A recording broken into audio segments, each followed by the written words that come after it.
Esse é o estudo diário do Tânia para a data de 13 de Kislev. E hoje nós vamos estudar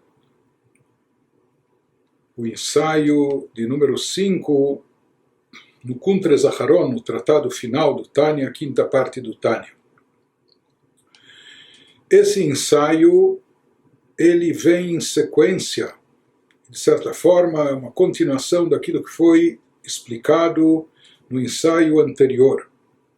No ensaio anterior nós vimos o que há de elevado, a vantagem presente no cumprimento das mitzvot, que através do cumprimento das mitzvot práticas aqui nesse mundo, com isso nós produzimos um refinamento e elevação na matéria, no plano físico. Nós vimos que há efeitos místicos, cabalísticos por trás disso. E não somente no cumprimento prático das mitzvot, mas mesmo através do estudo teórico das halachot, das leis que ditam essas mitzvot, das leis que ensinam a prática e o cumprimento das mitzvot, nós também produzimos esse efeito. Em outras palavras, nós vimos como em termos místicos, nós vimos que há nesse mundo 288 faíscas divinas que tombaram de um nível muito elevado, chamado de Tou, chamado mundo, um nível que precede o nosso mundo, chamado de caos. Por que ele era caótico? Porque havia uma revelação muito intensa, uma luminosidade muito forte, um brilho de luz divina muito forte, assim como a luz do sol.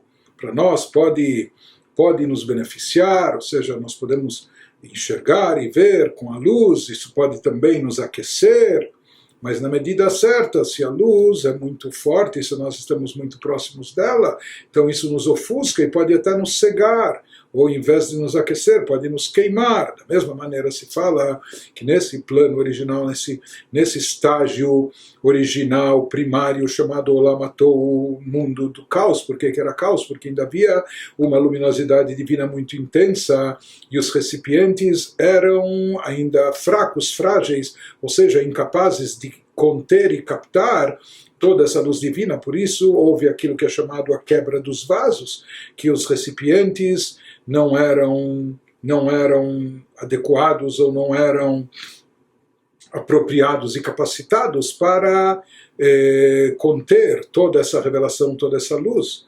Se diz que, porém, as luzes lá, a luminosidade divina, a revelação divina é muito intensa nesse nível, e isso causou essa quebra de vasos e recipientes.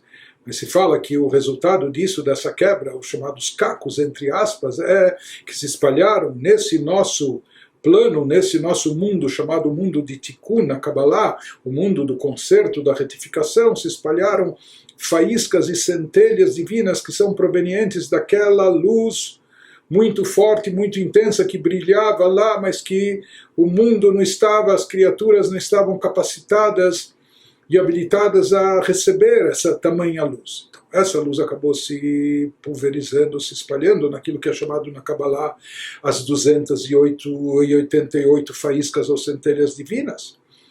E elas se encontram camufladas, encobertas na matéria, nas coisas físicas, nas coisas materiais, nesse plano terrestre, etc.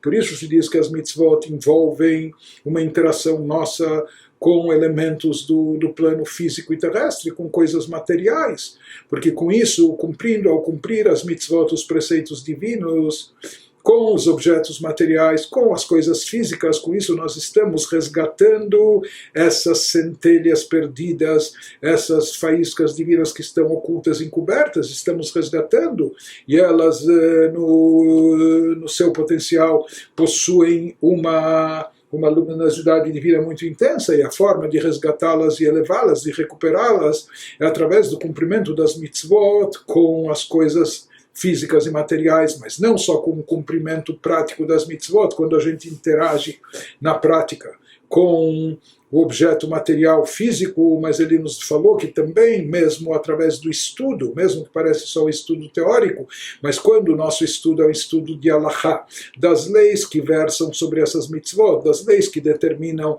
o que é kasher e o que não é kasher, o que pode e o que não pode, etc. Ou seja, leis que envolvem, mesmo que na teoria, mas elas envolvem as coisas de ordem física, material, delineando e delimitando o que é permitido, o que não, o que é puro e o que é impuro e assim por diante. Então, através desse estudo também se produz o refinamento, através desse estudo também se produz a elevação dessas faíscas que estão ocultas dentro da matéria. Esse estudo também é capaz de elevá-las como se a pessoa estivesse na prática interagindo com os objetos físicos e materiais e dessa forma cumprindo as mitzvot na prática. Então, o estudo prático das halachot também é considerado prática nesse sentido, que tem o poder de elevar e resgatar essas faíscas.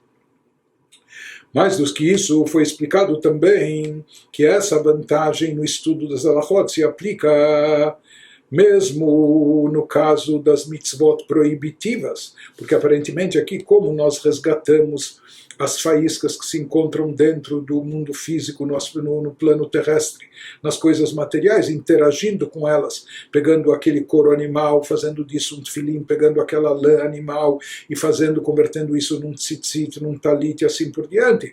Então nós podemos entender que através da feitura ou do cumprimento dos preceitos positivos, com isso estamos interagindo com os objetos materiais, com as criaturas terrestres, com o plano físico e elevando, resgatando aquelas faíscas, elevando isso para a espiritualidade. Porém, ao se abster, ao cumprir as mitzvot proibitivas, o que significa cumprir uma mitzvah proibitiva? Ser passivo, não fazer alguma coisa de errado. Mas aparentemente, ao não fazer, nós não estamos lidando de forma direta com a matéria, não estamos interagindo com o plano físico e terrestre. Então, como se produz através disso, da observância dos preceitos proibitivos, como se produz essa elevação, esse resgate das faíscas? E ele nos trouxe, baseado no dito dos nossos sábios no Talmud, se uma pessoa ficou sentada, passiva, e não cometeu um pecado, quando talvez ela tinha a oportunidade de pecar, quando ela tinha a oportunidade de transgredir uma mitzvah da Torá e talvez ela teve uma provação ou um assédio, etc. Mas a pessoa simplesmente ficou sentada passiva e não fez o pecado, lhe é dado uma recompensa como se ele tivesse feito uma mitzvah. Ou seja, mesmo através da sua passividade, ele não fez nada, ele é recompensado por não ter feito nada, já que ele tinha a oportunidade de pecar, mas ficou passivo e não pecou, lhe dão uma recompensa como se tivesse feito uma mitzvah. E a partir dessa colocação dos nossos sábios, explicam os místicos, os conhecedores da parte mística da Torá, que aqui também existe o processo de birurim, de refinamento, de resgate das faíscas perdidas, ou seja, mesmo estudando as halachot, as leis práticas referentes à observância dos preceitos proibitivos, uma vez que isso está ligado com o campo da ação, mesmo que de forma negativa, de forma passiva, sabendo do que se abster, o que não fazer, ao que não se aproximar, porque isso é proibitivo, isso é impuro e assim por diante. Então isso também tem um alcance espiritual, isso também traz uma participação no processo de resgate e refinamento dessas centelhas elevadas de luz divina que estão perdidas aqui, encobertas no plano físico, terrestre e material. Mas agora, o que o Alter Rebbe vai nesse ensaio nos analisar, o que acontece com inúmeras halachot que constam no nosso código, que elas versam, e trazidas do Talmud, etc., e elas versam sobre proibições, coisas tão remotas, coisas que a possibilidade, a chance matemática e estatística de acontecerem é super remota, ou coisas que nunca aconteceram, e sabe mais, nunca vão tampouco acontecer. São leis completamente teóricas, hipotéticas, que não têm aparentemente nenhuma aplicação prática, ou de fato não têm aplicação prática. Portanto, aqui a gente nem poderia aplicar essa regra que os nossos sábios disseram sobre quem se absteve de um pecado, ou ele estuda as leis de abstenção das proibições e transgressões, que é considerado como se ele estivesse com isso lidando, interagindo com o campo prático, está elevando as faíscas divinas contidas nele. Porém, em relação a essas leis hipotéticas, essas leis totalmente teóricas, o que não tem aplicação prática, não tem implicação funcional, como através do estudo dessas leis, como se produz também, porque aqui aparentemente nem na prática e nem na teoria a gente está interagindo com o mundo físico, corpóreo, material, porque são leis completamente hipotéticas, são leis totalmente teóricas, sem aplicação prática. Ele nos diz, se não há uma interação nem prática e nem teórica, porque aqui existe a teoria que leva à prática, mas aqui a teoria, ela não é uma teoria com implicações práticas, é uma teoria abstrata, sem aplicação prática, sem implicações funcionais. Então, aqui nem tampouco a gente pode dizer que essas alahot vêm nos prevenir do que não fazer. Porque, como a gente falou, é uma discussão teórica apenas. Então, como que através disso, será que através disso também se produz, através desse estudo, se produz também esses birurim, esse refinamento, esse resgate das faíscas divinas, dessa luz oculta no aspecto físico e material? Se sim, como, etc. E aqui nesse ensaio o Rebbe vai acrescentar, o Alter Rebbe vai nos acrescentar e dizer que esse aspecto, esse efeito espiritual elevado de refinamento, elevação, resgate das faíscas divinas encobertas dentro do físico, do material, ele ocorre mesmo através do estudo e apenas estudo teórico, e mesmo dessas leis hipotéticas, dessas leis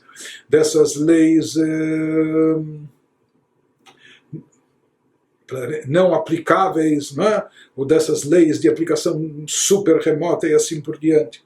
Isso que vai nos explicando o Alter Rebbe nas suas palavras. O Leavin pratei alachot de los chichiklal, para a gente poder entender como se aplica esse conceito de refinamento e elevação mesmo ao detalhamento daquelas leis que não ocorrem na prática, não é? Vefshar, ou seja, não ocorreram até agora, Vefshar shelo hayu meolam bametziut, e não só que casos como esses não ocorreram até agora, pode ser inclusive não só que eles são remotos, mas que não irão ocorrer nunca, ou seja, realisticamente eles não vão ter ocorrido nunca. E às vezes se trata de um tipo de leis que muito menos irão se aplicar no mundo vindouro, no futuro, quando o mundo vai ser distinto e diferente, não vai haver o mal e etc. Então, se essas leis não tiveram aplicação até agora, e não tem no atual momento, muito menos também no futuro, como pratei dinei pigul de carregavna, existem leis referentes a oferendas. Se uma pessoa, enquanto estava trazendo uma oferenda no templo, ela teve um pensamento diferente daquilo que é a lei, ou seja, se é uma determinada oferenda que ele poderia até comer de algo que resta da oferenda depois, mas isso tem que ser feito dentro de um prazo de tempo e dentro de um local específico. Se a pessoa pensou em ingerir isso fora do tempo e espaço permitidos, então isso já, esse mero pensamento já compromete a oferenda, mas há uma série de leis e desdobramentos técnicos e teóricos e hipotéticos sobre isso. Então diz, às vezes são coisas que nem têm aplicação prática e não vão ter tampouco. Ele nos diz, aqui vai nos explicar o Alter Rebbe que mesmo através desse estudo, do estudo de leis desse tipo, também é produzido o Birur HaNitzotzot, a elevação, resgate das faíscas divinas que se encontram nas coisas físicas e materiais. E Nemodadzot, ele nos fala que é conhecido aquilo que é trazido nos nossos livros. Shekol Isur Shebaolam Yesh Lo Shoresh Umekor Chaim Baklipot. Fala, assim, explicado na Kabbalah, que toda coisa proibitiva, toda coisa que é proibida pela Torá, no nosso mundo, ela tem uma fonte, uma raiz viva no campo das klipot, seja, tudo tem uma fonte e raiz de vida nas klipot, de onde ela recebe a vitalidade. Aquela criatura proibida, ou aquele animal que não é kasher, ou enfim, aquela ação que é negativa, ela deriva a sua energia vital do campo chamado das klipot, do campo negativo, das chamadas cascas, que encobrem sobre a divindade e ocultam a divindade e a espiritualidade. שאם לא כן לא היה יכול להיות במציאות בעולם, בלתי השפעה עליונה, ou seja, o campo das klipot, por sua vez, recebe uma cota de energia divina. E ele reproduz e redireciona, redistribui dessa vitalidade que tem o campo das klipot para todas essas criaturas que estão associadas a elas, criaturas que têm esse aspecto negativo ou proibitivo ou mal, etc. Porque na realidade toda a vida é proveniente, é derivada apenas de Deus. É Deus que é a fonte única de vida, e é Deus que dá vida para o próprio campo das klipot. Aquela questão de haver livre-arbítrio, que Deus cria o mundo de forma equilibrada, tendo alternativas e etc. E, enfim, para ambos os lados, para proporcionar a escolha do ser humano, para ele ter o mérito de fazer a escolha por si só, a escolha certa, por opção e não por falta de opção. De qualquer maneira, ele nos diz que todas as coisas no plano físico desse mundo terrestre, elas recebem, derivam sua vitalidade de cima. De cima quer dizer de um plano espiritual, que é a sua fonte de vida, de uma fonte espiritual. Por isso se entende que toda a existência que há aqui, mesmo das coisas proibidas, mesmo das coisas impuras, mesmo das coisas negativas, etc., já que isso existe, isso é sinal, isso está vinculado a uma fonte de existência. Essa fonte de existência acima vem de que campo? No caso dessas coisas negativas, isso vem da klipa e sitra achra, do chamado campo, daquela cota de energia divina que Deus reservou para as klipot, para as chamadas cascas, e o outro lado, o lado oposto, a kedushá e a santidade. אפילו המסלסל בשערו וקהיגיו מקבל חיותו ברגע זה מהיכלות הקליפה, כמו שכתוב בזוהר. זוהר nos traz mesmo alguém que por só vaidade, etc., está mexendo, ondulando seus cabelos, etc., fazendo só esse exercício. Assim nos fala o Zohar que até Yosef, filho de Yaakov, ele foi castigado porque ele cultivava muito a sua própria aparência, a sua própria beleza. Nos diz o Zohar que até mesmo um ato como esses, que para nós pode parecer um ato, uma coisa simples, mas ele nos fala que a vitalidade presente na pessoa no momento dessa ação, se é uma ação meia narcisista, meia egocêntrica, o que for, isso é derivado, proveniente para a pessoa na hora que ele está fazendo algo de negativo, algo que não é bom aos olhos de Deus. Então, aquela energia investida naquele ato, naquela fala, ou naquele pensamento e cogitação pecaminoso, tudo isso naquela hora é derivado do campo das câmaras da Sitra Achra, do campo contrário à divindade e à espiritualidade, conforme explicado lá no Zohar. Ou seja, que Deus destinou uma certa cota para esse lado negativo, para haver esse equilíbrio no mundo, né? Então, quando a pessoa se vincula através de pensamento, fala e ação a algo proibido ou algo pecaminoso, naquela hora a pessoa está recebendo sua energia vital de onde? Do campo da Sitra Achra, do campo oposto à santidade. Por isso diz o Alter Rebbe, גם פרטי האיסורים שלא באו לידי מעשה מעולם בעולם הזה הגשמי, מכל מקום שורש חיותם הם במציאות בפועל ממש בהיכלות הקליפה. Por isso diz o Alter Rebbe, mesmo aqueles detalhes que são tratados na halachá de coisas proibitivas, mesmo aquelas coisas, aqueles fatos ou situações ou circunstâncias que na prática nunca ocorreram aqui nesse mundo terrestre nosso, no nosso plano físico. Nunca ocorreram e talvez nunca irão ocorrer, mas já que elas estão presentes na teoria, na halachá, na lei, isso significa que pelo menos em tese elas existem, na teoria elas existem. O que significa que elas existem? De onde elas recebem essa existência? De onde elas podem existir, mesmo que seja somente no campo teórico e hipotético? Elas existem porque elas recebem a sua vitalidade da fonte de vida que lhes direciona essa energia, e essa fonte de vida delas que lhes permite existir, mesmo que só em tese ou na teoria, essa fonte da sua vitalidade está enraizada, ela existe na prática, essa vitalidade está enraizada nas câmaras das klipot, nesse campo das klipot, no campo das chamadas cascas que encobrem a espiritualidade e a luz divina. Por isso ele nos diz, uma vez que o assunto, que esse tema está presente ou existe, mesmo que de forma teórica e hipotética, isso significa, porém, que há uma existência aqui. Se há uma existência, é porque há uma vitalidade que nutre essa existência, há uma energia que faz esse conceito estar presente, que é derivada do campo das klipot. Por isso ele vai nos explicar, a partir disso nós vamos entender que mesmo ao estudar as halachot, as leis referentes a esses assuntos, por mais que sejam só hipotéticos, por mais de aplicação remota ou de implicação às vezes até impossível, mas uma vez que eles existem em tese, significa que há aqui uma energia do campo negativo, dando existência e vida a esse conceito, e como nós neutralizamos essa energia negativa, ou como nós refinamos e purificamos o que há de mal nessa energia proveniente da Sitra Achra, do outro lado das Klipot, através do estudo das halachot, justamente através dos estudos de leis que nos falam que isso é proibido, que isso é indevido, que disso a gente tem que se afastar, mesmo que isso na prática nem vá acontecer, mas com isso nós estamos não só excluindo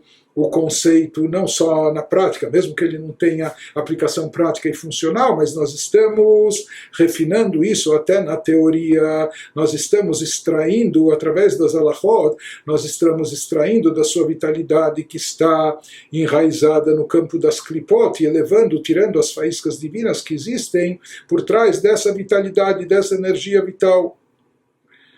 Então, isso que ele nos diz, através do estudo, mesmo que é um estudo completamente teórico das leis referentes a esses assuntos, nós produzimos também esse refinamento e elevação.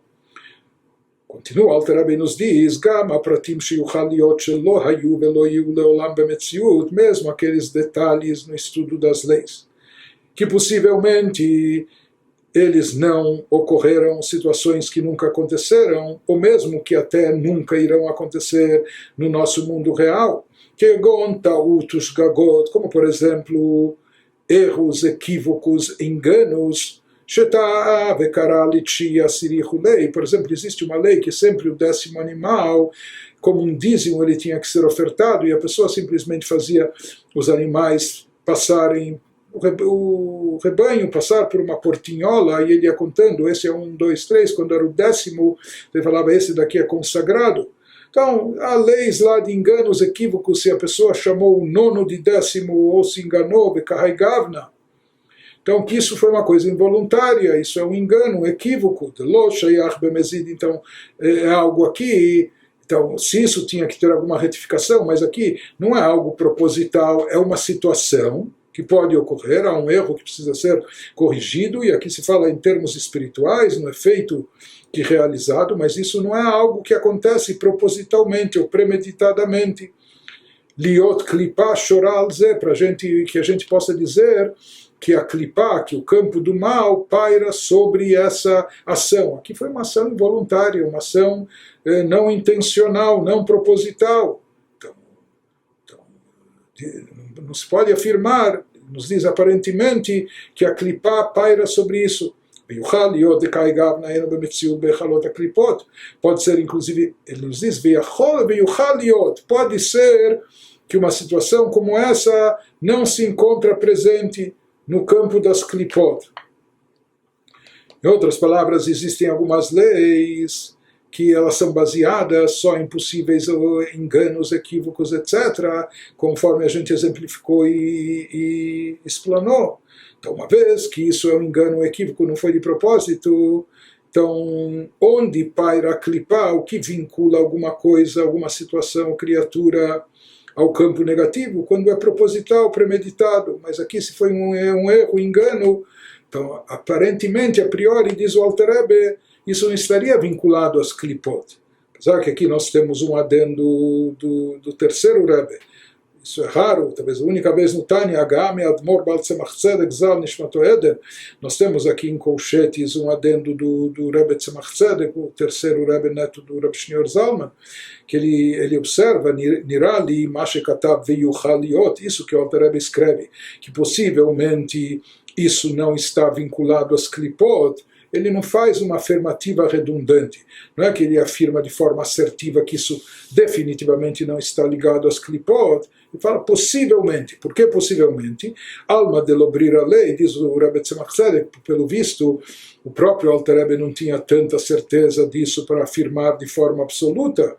Por quê? Hainu mishum she'ashgagot ba'ot minoga. Porque consta nos livros de Kabbalah que mesmo quando um Yehudi comete uma transgressão sem querer, involuntariamente, não premeditado, não foi absolutamente de propósito, mas os livros místicos dizem que isso também tem uma ligação, se não com as três klipot, com as três chamadas cascas impuras, mas com aquele nível chamado de klipat noga, daquela klipá que ainda tem uma luminosidade, mas não deixa de ser noga também, é um tipo de klipá.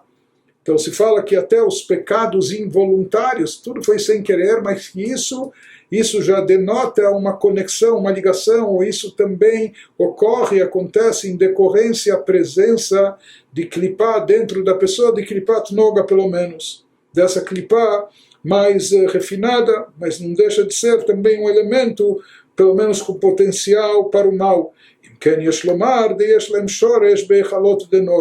Portanto, mesmo os pecados involuntários, por isso o Alter Rebbe afirma, ele não afirma de forma redundante, ele diz que pode ser que eles não estejam ligados, pode ser que sim, mas pode ser que não, porque pode ser, como nós falamos, que eles não estejam vinculados, os atos involuntários não estejam relacionados, vinculados, derivados do campo negativo total das klipot, mas ainda eles estejam ligados ao campo daquela klipá intermediária, aquela chamada klipat noga.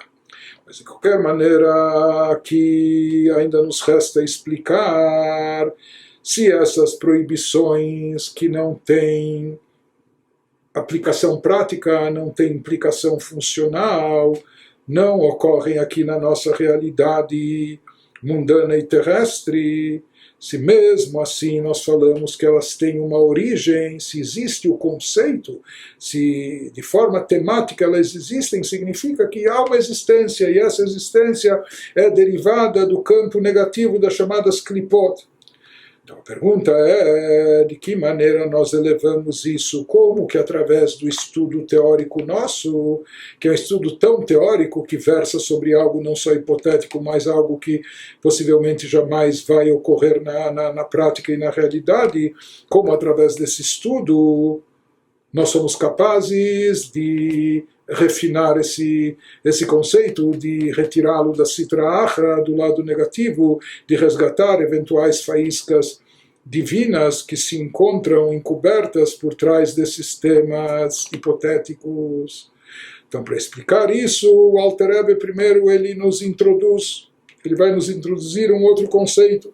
Estamos dizendo Mikol makom al kol panim yeshno b'metziut le'avdil b'chokhma ilá.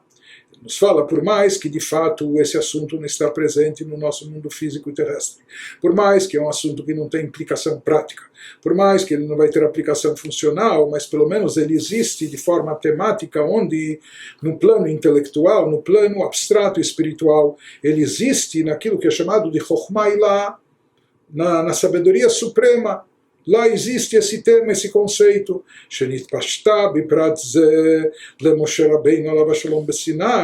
Como nós sabemos que a Torá é derivada da sabedoria suprema, então essa lei se expandiu da sabedoria suprema, sendo transmitida para o nosso mestre Moshe no Monte Sinai, que Ma'amar, Mashekol Talmid Vatik Atid Lechadesh, Vachulei. Nós encontramos um dito dos nossos sábios que fala que tudo aquilo que qualquer aluno, discípulo que estuda a Torá no futuro irá, por assim dizer, descobrir e inovar, isso na realidade já tinha sido dado para Moshe no Monte Sinai. Ou seja, todas as coisas que seriam reveladas no campo da Torá, tudo aquilo que seria inovado com o passar dos tempos, etc. Assim diz o Talmud, que todo ensinamento, qualquer aluno iria transmitir, etc., revelando novos aspectos ou facetas, etc., isso já foi ensinado a Moshe no Monte Sinai. Ou seja, que durante muito tempo esses ensinamentos não estavam presentes no mundo, mas isso já foi dado a Moshe no Sinai. Por quê? Porque Moshe obteve a revelação da Chokhmah Ilahá, da sabedoria suprema. No Monte Sinai ele estava conectado à sabedoria suprema. Portanto, ele nos diz que o mesmo se aplica também a esses temas aparentemente hipotéticos, aqueles temas aparentemente abstratos e sem aplicação prática, mas que tudo isso faz parte da Torá. E isso foi dado a Moshe, porque isso está presente na Chokhmah Ilahá, está presente na sabedoria suprema divina, que é de onde emana a Torá. Bechol pratei ha'ibaiot da Rabi Yirmiyah, famoso no Talmud, que tinha um sábio, Rabi Yirmiyah, que ele fazia perguntas, ele questionava tudo, e fazia cada tipo de pergunta numa análise do tema, mas ele trazia perguntas que não tinham a mínima relevância prática, eram tão hipotéticas, tão teóricas, e pareciam especulações intelectuais para analisar aquele tema, mas ele, como se diz, ele enveredava por caminhos que estavam não só distantes da realidade, sem qualquer aplicação na realidade. Se fala que ele tinha tantas perguntas desse tipo que às vezes até o pessoal se irritava e tirava ele da casa de estudos, né, para não atrapalhar, por assim dizer, com esse tipo de questionamentos, com essas perguntas que eram tão hipotéticas, teóricas ou sem aplicação prática. Mas ele nos diz sobre isso mesmo, sobre esses tipos de questionamentos, análises trazidas pelo Rabi Yirmiyah, e também outros temas que nós encontramos, análises tão teóricas, o Krachato vechulu beperek dalet de Chulin. Nós temos lá no Talmud também, no tratado de Chulin, também análises super hipotéticas de casos tão remotos, etc. Mas ele nos diz, tudo isso, mesmo que abstrato, mesmo que só teórico, mesmo que sem implicação prática, etc., etc., isso tudo, se existe conceitualmente, é porque essa temática está presente, ela recebe a sua vitalidade, sua existência de algum plano. E essa temática está presente também na Chokhmah Ilahá, na sabedoria suprema de Deus, que Pashtut Chokhmah Ilahá e Bibchinat Ein Sof Amelubash Ba Bepoal Mamash, porque ele nos diz Chokhmah Ilahá, Chokhmah superior, a Chokhmah suprema, a Chokhmah de Atzilut. É a primeira das 10 Sefirot, no primeiro e mais elevado dos mundos, o mundo de Atzilut, o campo da emanação. Então, lá se trata de uma revelação divina, tão elevada, tão suprema, tão sublime. Se diz que nessa Chokhmah Ilahá, que é a primeira da Sefirot, ela recebe diretamente a energia do que transcende, que vem de Deus, da luz infinita. Por isso também se diz, o seu poder e seu alcance, ela repica, ela reproduz esse poder de forma infinita. Por isso o alcance da Chokhmah Ilahá, até onde pode ir essa sabedoria suprema, até ad infinito, já que ela recebe de forma direta, é a primeira a receber a energia diretamente de Deus, da luz infinita de Deus. Então o seu poder e o seu alcance, e o alcance da luz e energia presente na Chokhmah suprema, na sabedoria suprema, também a sua propagação, ela pode se propagar ad infinito. E na prática não tem essa limitação, por isso, de fato, nós encontramos o conceito que alachot em mispar, que as alachot, as leis da Torá, são incontáveis. Por quê? Porque elas são derivadas, estão associadas à Chokhmah suprema, que ela é infinita, e uma vez que a sabedoria divina, a sabedoria de Atzilut, ela é infinita, a Torá, que é derivada dessa sabedoria suprema, também as suas alachot, as suas leis, são incontáveis, sem número. בכל פרט הלכה ושיער נמשך מחוכמה הילאה דייסד ברתא ומלובש בה וממנה נמשך ומתלבש בבריאה יצירה עשייה. Então aqui ele nos retoma mais uma vez um conceito que foi mencionado na Kabbalah, que é como são derivados os cabelos, o couro cabeludo sai da cabeça que contém dentro de si, o crânio contém dentro de si o cérebro, que é o órgão mais delicado, mais vital do ser humano. Né? O cérebro é vital e qualquer toque nele pode comprometer todo o funcionamento do corpo, toda a vida da pessoa. Por outro lado, o cabelo que sai da cabeça do mesmo lugar é algo totalmente externo, superficial, que a pessoa pode se desfazer disso, a pessoa pode cortar o cabelo e nem sente dor. Né? Por que isso reflete? Mas teoricamente existe uma ligação. Como que o cabelo viesse também do cérebro? O cérebro é tão vital e essencial, e já o cabelo, por mais que ele se deriva do cérebro, é completamente insignificante e incomparável à importância, à significância do cérebro na cabeça. Nos diz a vitalidade proveniente do cérebro presente nos cabelos é uma coisa mínima, insignificante, quase nula e etc. E por isso os cabelos são até dispensáveis, ou podem ser retirados sem prejuízo ou dor para a pessoa.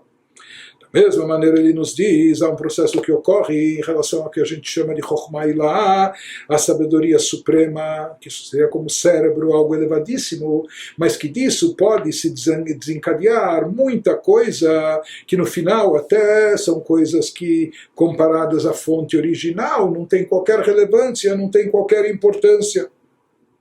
Como que da cabeça ou do cérebro são derivados, acabam derivados? Os cabelos, os fios de cabelo, da mesma forma se diz que como tranças de cabelo, serotav tal talim, assim são as múltiplas alachot, incontáveis, inumeráveis alachot, leis que nós temos derivadas da sabedoria suprema de Deus infinita. Ele nos diz, e tudo isso de acordo com a Kabbalah, aquilo que está em Chokhmah, já vimos isso em outras ocasiões, acaba fundamentando o que chega se revestindo. Chokhmah é a primeira das Sefirot, o primeiro dos atributos. Isso acaba fundamentando o que vai estar presente no último dos atributos de Atzilut, que é Malchut, o atributo de reinado, de soberania. E a partir de Malchut de Atzilut, que é a última Sefirah, o último atributo desse nível, de lá é proveniente a energia divina que vai se revestir nos planos inferiores de Briah, Yetzirah, Asiyah, etc., com as alachot que se encontram, da forma que se encontram em cada um desses níveis espirituais. Porque cada um está presente de acordo com as suas propriedades, suas características em cada plano espiritual. Prossegue o Alter Rebbe nos diz Venodá que Enikata Klipot Meachoraim Deser Sfirot de Gdusha. Conhecido também aquilo que se diz de onde as Klipot, de onde as chamadas cascas, o campo negativo, obtêm e derivam a sua vitalidade da chamada parte de trás, da parte externa e inferior das 10 Sefirot, de Gdushá, de santidade, chamado de trás-costas, como nós já falamos, uma pessoa que precisa dar alguma coisa para o inimigo, uma pessoa odiosa, abominável, mas por qualquer motivo técnico tem que dar, ele dá, joga pelas costas, joga por trás dos ombros, ele nem quer virar a cara para ele, nem quer mostrar o seu semblante. Sim, também é a forma de obtenção da energia vital, das forças do mal, das chamadas klipot, que por motivos técnicos elas têm que existir para que haja o mal, para que se possibilite o livre-arbítrio, mas elas são odiosas aos olhos de Deus, porque Deus é bom e Ele quer o bem. Mais do que isso, Bifrat, Milevushim dessas Sfirot de Biah, não só que elas recebem da parte inferior, da parte oposta das 10 Sefirot de Atzilut, mas também daquilo que se reveste nas 10 Sefirot dos planos inferiores, Briah, Yetzirah, Asiyah, o Bifrat de Yetzirah e Asiyah, e principalmente nos dois campos inferiores, o chamado mundo da formação e da ação. A Meuravim Beklipot, onde lá existe uma mescla, existe uma mistura. A Klipá, as Klipot estão misturadas em tudo, elas estão mescladas e envolvidas com tudo. Knodashi Nikatam Ibrinata Levushim, conforme é sabido na Kabbalah, na linguagem cabalística se fala que elas sugam sua vitalidade das vestimentas, vestimentas externas.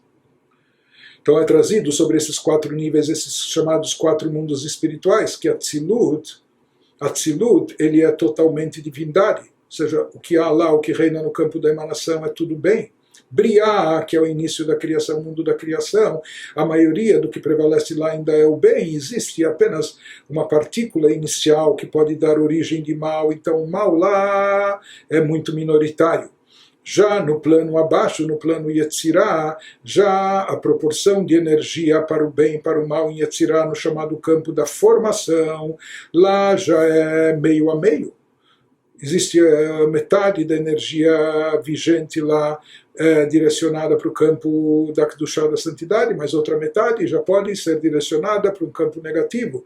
E no mundo de Asiá, no mundo da ação, o que prevalece, Iruboke Kulora, a maior parte dele é contida nele uma energia dirigida para o mal, para o negativo. Ele nos diz aqui de onde sugam a vitalidade as klipot, da parte externa, da parte inferior das 10 sefirot, e principalmente daquelas que estão revestidas nos mundos abaixo da emanação, e de forma mais acentuada nos últimos 2, nós falamos Yetzirah, formação e ação. Por quê? Porque lá há uma predominância maior do mal, ou 50-50, meio a meio, ou no mundo de Asiá, no campo da ação, onde ela prevalece o mal. Então, em cada uma dessas firot existem, conforme explicado, as chamadas luzes e recipientes e também vestimentas. Luzes e recipientes estão unificados entre si, como a alma que está unificada com o corpo. Na Sefirot também existe esse envolvimento, mas existe algo adicional que é mais superficial e externo, que por isso é chamado de vestimentas. Vestimentas, a pessoa pode estar vestindo uma roupa, mas não significa que essa roupa está integrada com ela, unificada com a pessoa, como sua própria pele ou seu próprio corpo. Por isso, roupagem, vestuário, precisa ser até sob medida, mas é algo mais externo e superficial. Então, nesses campos espirituais, na Sefirot, se fala que além de luzes e recipientes, vasos, existem também as chamadas vestimentas, roupagem, de onde é derivada a energia vital das klipot, do campo do mal, da parte externa da roupagem dessa Sefirot, ou seja, da parte. Roupagem já é a parte superficial, e aqui se fala da roupagem presente na Sefirot de mais baixas dos planos de Yetzirah e Asiá, formação e ação. Nesses mundos onde já o bem, ele está, o mal se confunde com o bem, está misturado com o bem, isso começa esse fenômeno a partir de Yetzirah, desde o pecado de Adão, etc. Então, dessas vestimentas presentes em Yetzirah, ou no campo da formação, mais ainda presentes no campo mais baixo da ação, da parte externa inferior dessas vestimentas, é derivada e atraída a vitalidade da Sitra Achra, do campo negativo. Como se reduz essa energia vital, como se redireciona ela para o bem, como se extrai o que há de bom, porque nós falamos que o bem está mesclado com o mal, como a gente separa o joio do trigo, como a gente extrai o bem que está lá presente. Isso significa o trabalho de refinamento, de purificação, de resgate das faíscas divinas. Essas faíscas divinas elevadas que tombaram estão camufladas, escondidas no meio desses aspectos negativos ou dos seres terrestres, físicos, materiais, mesmo aqueles impuros ou proibitivos. Então ele nos diz, não é interagindo de forma direta com eles, como no cumprimento das mitzvot proibitivas, é se abstendo, mas aqui mesmo esses assuntos que não são de ordem prática, mas que eles existem em tese, já que existem em tese e teoria, eles têm um vínculo com a vitalidade da Sitra Achra que lhes dá existência. Como a gente refina esses conceitos, como a gente extrai o bem deles, através do estudo das halachot referentes a eles, através disso que a gente se ocupa do estudo das leis relacionadas com esses assuntos. Bedibur, o machshavá, seja falando, pronunciando essas leis, o estudo de forma verbalizada, também no pensamento, na hora do estudo nós estamos concentrados nisso. Com isso, mitparshim, o mitpardim me'akdushá, a gente faz com que o bem seja separado, resgatado, redimido do campo que ele se encontra, e mitpardim, o mitpardim me'akdushá, e a gente separa o mal do bem, aquilo que estava ligado ao campo da Kedushá, como invadindo o campo da santidade, se mesclando, se misturando, é apartado, é afastado,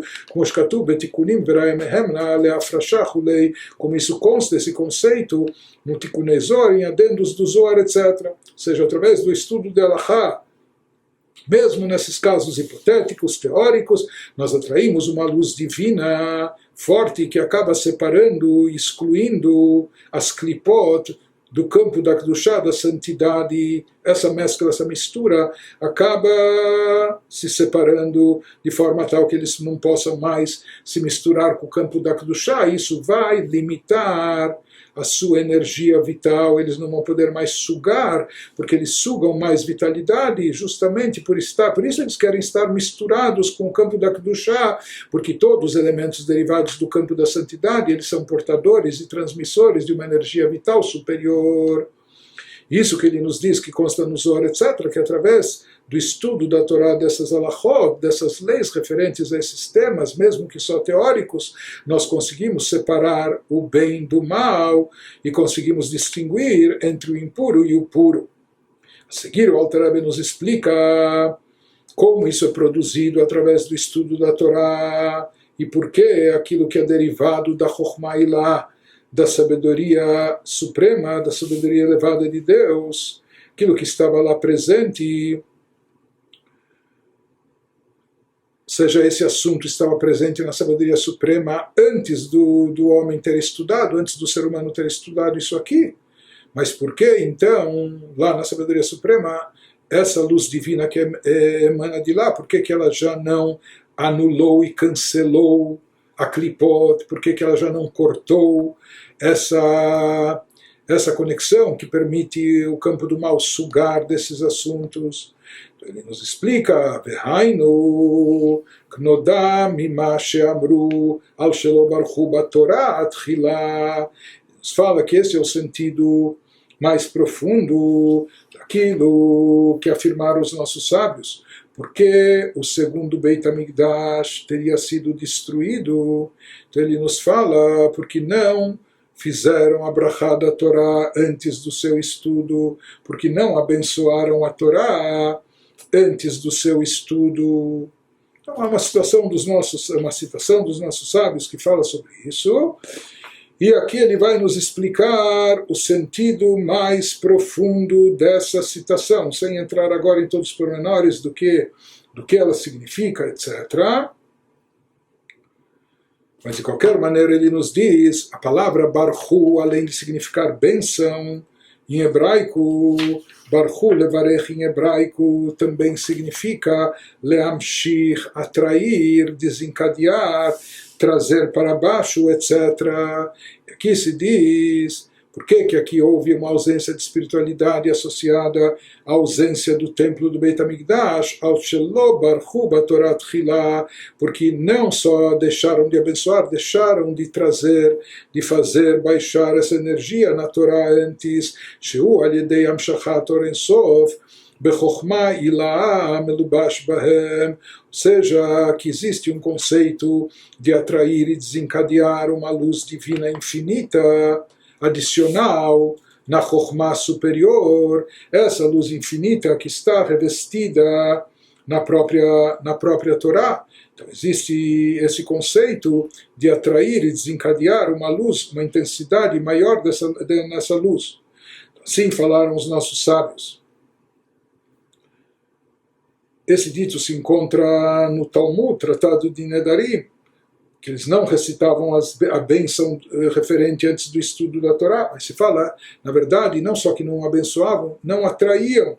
Qual o significado mais profundo? Se fala que as pessoas naquela época, no que residiu a falha deles, eles não foram capazes, não se concentraram não conseguiram atrair a luz infinita de Deus, a luz transcendental de Deus, dentro do seu estudo da Torá, Shelo Barchu Torá, não conseguiram atrair, fazer descer essa luz divina no estudo da Torá, porque quando essa luz brilha, ela ofusca todas as forças negativas. Então, o mal ele só é separado do bem, enquanto o mal ele atua na escuridão. Enquanto, por assim dizer, está escuro nas trevas, ele pode se misturar, pode se mesclar e passar desapercebido e confundido, etc. Mas quando acendem a luz, quando brilha a luz, então, automaticamente isso dissipa as trevas, isso espanta o mal.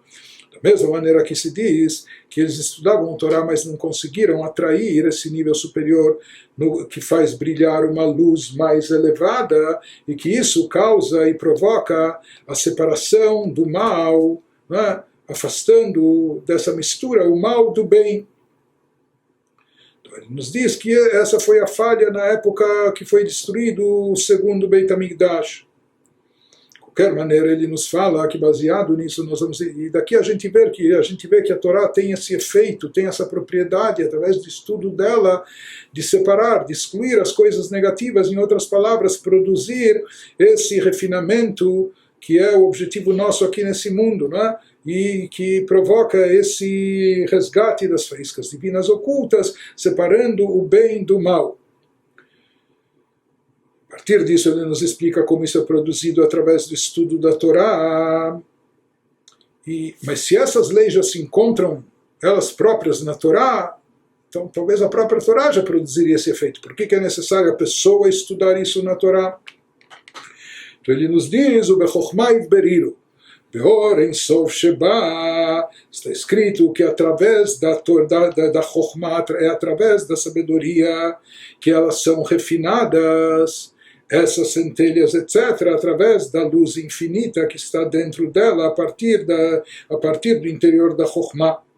Por isso ele nos diz que justamente através do nosso estudo nós conseguimos produzir esse efeito, seja através da Chokhmah, se resgata essas faíscas, possibilitando elas, faíscas divinas, possibilitando elas se elevarem e se retificarem. E aquele mal que estava, esse mal derivado da Klipá, do campo negativo, ele se separa da Kedushá, de forma da santidade, de forma que não possa mais se confundir e se envolver, se misturar com ela. Ele nos fala que essa força, esse poder da Chokhmah, por que a Chokhmah tem esse poder? Pela luz divina que está revestida nela. Por isso ele nos diz, esse refinamento e elevação é produzido através do estudo da Torá pela pessoa aqui embaixo, porque somente quando a pessoa estuda a Torá aqui, é a pessoa aqui estudando a Torá, somente ela que é capaz de atrair e desencadear essa luz divina maior, essa luz divina transcendental sobre a Torá, e a revelação dessa luz é que vai possibilitar essa separação do bem e do mal, o refinamento do bem e resgate da espiritualidade, das faíscas divinas contidas em tudo isso. והמשכה זו נעשית על ידי דיוקן העליון של האדם, העוסק גם כן בהלכות אלו למעלה בשורשו, בנוקבה דזו דבייה.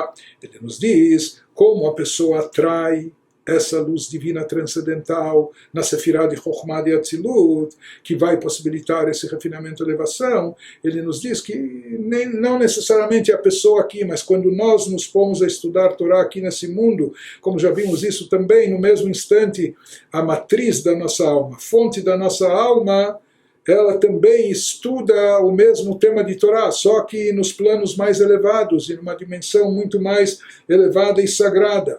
E essa matriz da nossa alma, essa partícula da divindade da nossa alma, quando se encontra lá em cima, estudando o Torá ao seu modo, mas isso é estimulado e motivado quando nós nos colocamos a estudar Torá aqui embaixo. Talvez o alcance do nosso estudo não seja ainda tão elevado e espiritualizado, mas as nossas almas lá em cima, por assim dizer, elas conseguem mexer os pauzinhos. Então, quando elas lá também se dedicam a esse estudo da Torá, com isso, a fonte raiz da alma, que é poderosíssima, ela tem esse alcance, ela consegue atrair essa luz divina, infinita, ilimitada, transcendental, para iluminar de forma adicional na Chokhmah superior, e com isso cegar as forças negativas, separando o mal do bem. Através de tudo que foi exposto, nós vamos entender também como é realizado esse refinamento mesmo através do estudo das halachot referentes a leis passivas, leis proibitivas, ou leis das quais leis que não são aplicáveis na prática, que não vão ocorrer, são apenas teóricas. Mas como nós falamos, uma vez que todas essas leis são derivadas, estão presentes na Chokhmah Ilá, na sabedoria suprema, e através do nosso estudo dessas halachot, com isso a gente atrai uma luminosidade adicional, as nossas almas lá em cima atraem essa luminosidade adicional dentro da Chokhmah Ilá, e é isso que produz essa exclusão do mal, essa separação do mal e o bem. Por isso, através do estudo em si, nós conseguimos realizar esse efeito de separar as klipot, as chamadas cascas, do campo da Kedushá, do campo da santidade. Vai concluindo o Alter Rebbe nos dizendo: Bazei yuvan chiyuv kol neran lehashlim kol atariag b'machshava dibur ma'aseh. Ele nos diz que a partir disso nós podemos entender aquilo que consta nos livros mais enfatizado na Kabbalah, porque obrigatoriamente todos os aspectos da nossa espiritualidade, nosso nefesh, ruach e neshama, todas as partes da nossa alma precisam completar o cumprimento de todos os 613 preceitos em todas as suas dimensões, seja no pensamento, seja na fala e seja também na ação, para que a alma esteja completa na sua plenitude, para que ela desenvolva as vestimentas necessárias para ela própria poder usufruir depois da divindade e da espiritualidade. É necessário cada alma e cada aspecto da nossa alma cumprir todas as 613 mitzvot em tudo, no pensamento, fala e ação. Shehem pratei halachot, em outras palavras, isso engloba dentro de si. Como cumprir isso? Nós sabemos, e aqui isso envolve o detalhamento de todas as halachot, onde se sabe como cumprir, implementar, colocar em prática as mitzvot, seja no pensamento, na fala, como que está detalhado de forma minuciosa em todas as halachot, em todas as leis. Tzrichot lavou begilgul, isso é uma coisa tão imprescindível, a ponto que se fala que as almas têm que voltar em reencarnação, caso não tenham completado essa missão, leashlim a Torá, para cumprir todas as mitzvot, e também para completar o estudo da Torá bepardes em todas as suas dimensões de pshat, remes, drush e sod. Seja, de acordo com o descrito na Kabbalah, toda a pessoa de Israel precisa cumprir todas as mitzvot, em todos os aspectos, ação, fala e pensamento. E isso se refere também ao estudo de todas as halachot, porque hoje em dia nós temos halachot que não são aplicáveis, que não dá para cumprir na prática, que estão ligadas com a época do Beit HaMikdash, do templo sagrado, ou com oferendas, ou com conceitos de pureza e impureza, que não vigoram hoje em dia. Então ele fala como que as almas hoje em dia podem completar essa missão, integralizando dentro de si todas as mitzvot, todos os preceitos. Então ele nos fala que através do estudo das halachot, mesmo que você hoje não possa cumprir na prática, mas fale sobre isso, pense sobre isso através do estudo das leis referentes a esse assunto, mesmo que pareça só teórico hoje em dia.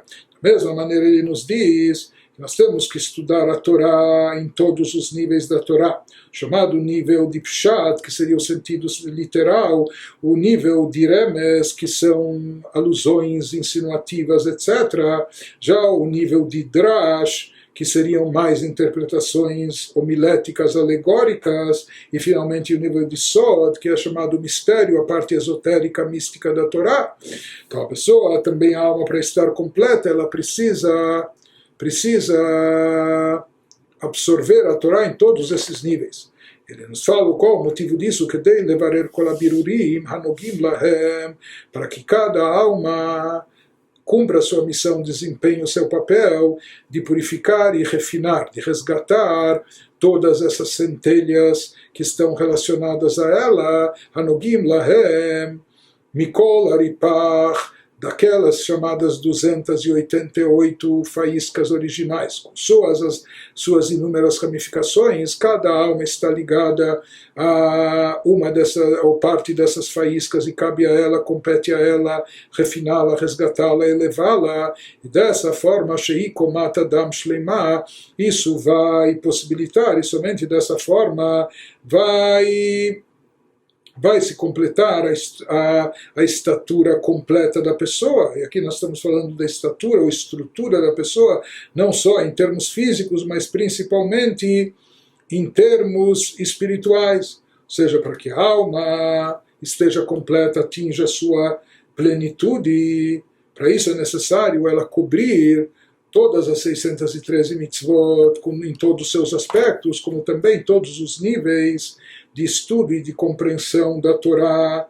Somente dessa forma ele vai chegar à estrutura completa, a criatura, o ser humano. Isso que ele nos diz, uma vez que cada pessoa precisa ter essa estrutura completa, isso depende da retificação da sua parte, do resgate das suas faíscas, e para ele poder resgatar isso, ele precisa mover todos os aspectos, ou precisa ter acesso a todos os aspectos onde se encontram essas faíscas. E às vezes isso não é no aspecto prático, mas é no aspecto teórico e abstrato, onde ele vai encontrar isso e como ele vai conseguir esse refinamento através do estudo das halachot, dessas leis que se referem a essas mitzvot, sejam elas aplicáveis hoje em dia ou não, ou sejam temas só de ordem teórica, etc. E é através disso que a pessoa vai chegar à sua plenitude e vai obter e vai capitalizar, conter dentro de si todas as 613 mitzvot, portanto vai preencher e vai completar a sua estrutura espiritual. Porém, ele diz no futuro, depois que Mashiach chegar, Mashiach vai chegar quando a gente já tiver encerrado esse trabalho de refinamento e resgate dessas faíscas divinas perdidas, etc. Então, quando já estiver encerrado esse processo de refinamento, resgate das faíscas encobertas no físico, no material, ou no mal, no impuro, etc. Então, qual vai ser o nosso trabalho, no que vai consistir nosso serviço espiritual? E essa é a Torá, b'bchinat setov levad. Nossa ocupação com a Torá será apenas no lado positivo de produzir o bem, de se elevar dentro de um bem infinito e ilimitado. Então, a gente não vai ter que lidar com o mal, mesmo para resgatar faíscas, ou para refiná-las, ou para extraí-las, porque já não vai haver mais o mal. Então nosso serviço vai consistir em elevações constantes no campo do bem em si, lehalota neran malamala adensov, elevando os aspectos espirituais da nossa alma, nefesh ruach neshama, cada vez mais acima, ad infinitum. Hoje em dia ainda o estudo nosso da Torá está relacionado, está envolvido com questões negativas, com questões proibitivas. E por que isso ocorre? Porque é nossa função, esse é o nosso trabalho espiritual, separar, aclipar as coisas negativas do campo da Kedushá. Isso a gente faz ou de forma direta, quando tomamos objetos materiais e disso confeccionamos mitzvot, fazemos mitzvot, ou em mitzvot proibitivas, quando estudamos esses assuntos na teoria, mas distinguimos o permitido do proibido, o puro do impuro e assim por diante. Mas ele fala isso hoje em dia, no futuro, quando terminar esse trabalho de refinamento das faíscas. Então todo o estudo da Torá vai estar voltado apenas para o campo positivo, para elevações constantes no campo da Kedushá, da santidade. Não haverá mais necessidade de refinar, resgatar, purificar o mal e etc. Então haverá apenas elevações dentro do próprio campo do bem.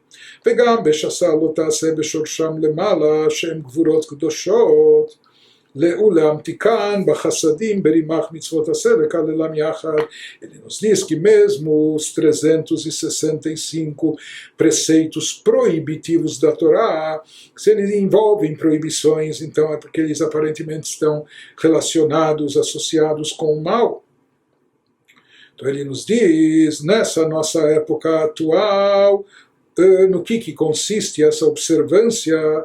Observando esses preceitos proibitivos, nós estamos rechaçando, deixando de fazer o mal, estamos rechaçando, excluindo o mal, separando o mal, não dando para ele entrada ao campo da Kedushá, da santidade. Isso seria aquilo que é chamado no Teilim de Surmerá, afastando o mal. Porém, no futuro, quando o mal não vai estar mais presente em evidência, então todos os efeitos das mitzvot vão ser apenas do lado positivo, do lado de elevação de Kedushá. Mas ele nos diz, nas próprias mitzvot, lotase, nos preceitos proibitivos, também existe um lado positivo, também existe uma atração e desencadeamento de divindade, de luz divina. Inclusive se fala que essa divindade que é atraída através do cumprimento passivo das leis proibitivas, ou seja, quando a gente não comete uma transgressão, isso nos livros de Kabbalah está associado a Gevurot Kedoshot. Se fala que isso está ligado com o lado de Gevurah, rigor, severidade. As leis proibitivas são derivadas desse lado, mas aqui são chamados de Gevurot Kedoshot, de um rigor sagrado, ou seja, que a palavra Gevurah significa força, vigor, e às vezes quando uma bênção vem de forma muito forte, muito intensa, muito vigorosa, existe o conceito de Gvurot Kedoshot, que mesmo do lado da Gvurah existe santidade, que isso na realidade seria a origem das mitzvot lotase, a origem superior dos preceitos proibitivos. Isso está enraizado nas chamadas Gevurot Kedoshot, nas Gevurot sagradas, enquanto que os 248 preceitos positivos estão originados nos Hassadim, nas bondades elevadas. Os 365 preceitos proibitivos estão derivados e ligados das Gevurot sagradas, do chamado vigor elevado sagrado. Ele nos diz que essa também é a intenção no cumprimento, o objetivo no cumprimento dos preceitos proibitivos, que é uma intenção adicional, não só atingir esse nível das Gevurot sagradas, mas também leamtik et Gevurot, também adoçar essas Gevurot, essa luz, que é chamada uma luz mais restritiva, mais rigorosa, enfim, adoçar isso nos Hassadim, através das bondades, as bondades divinas, a energia em forma de bondade atraída, desencadeada através do cumprimento das mitzvot positivas. Então, aqui é o objetivo de adoçar aquele lado proibitivo, aquele lado de Gevurah, de rigor, severidade, que está associado às proibições, fazer com que esse lado se mescle com o lado das bondades, e assim as Gevurot, os rigores, serão adoçados na linguagem cabalística. De qualquer forma, ele nos diz, a Torá kula nitzchit, portanto, ele nos diz, a Torá é por completo uma Torá eterna, bichlala ou bifratá, independente se mitzvot vigoram hoje ou não vigoram, ou se certos assuntos parecem só teóricos ou só hipotéticos, mas ele nos fala que a Torá, de forma geral e também de forma específica em cada detalhe, a Torá é perene, a Torá é eterna. Isso significa que a Torá tem um valor perene e chegar para Teia Alachot, que mesmo todos os detalhes de leis que parecem só teóricas, ou não aplicáveis, ou mesmo aquelas leis relacionadas ao cumprimento das mitzvot proibitivas, e como nós falamos, que aparentemente no futuro elas não terão mais aplicação, chegam para Teia Alachot, mesmo os detalhes das leis relacionadas de Shassah Lotase, com as 365 mitzvot proibitivas, hen anafim meaklalut, ou seja, esses detalhes de alachot são derivados, são ramificações da forma geral, veyesh lekulam shoresh lemali, como nós falamos, de forma geral elas têm a sua raiz superior, sua raiz acima, onde estão enraizadas essas mitzvot, ou a energia espiritual derivada e conectada a elas, as chamadas Bechinat Gvurot de Kedushá,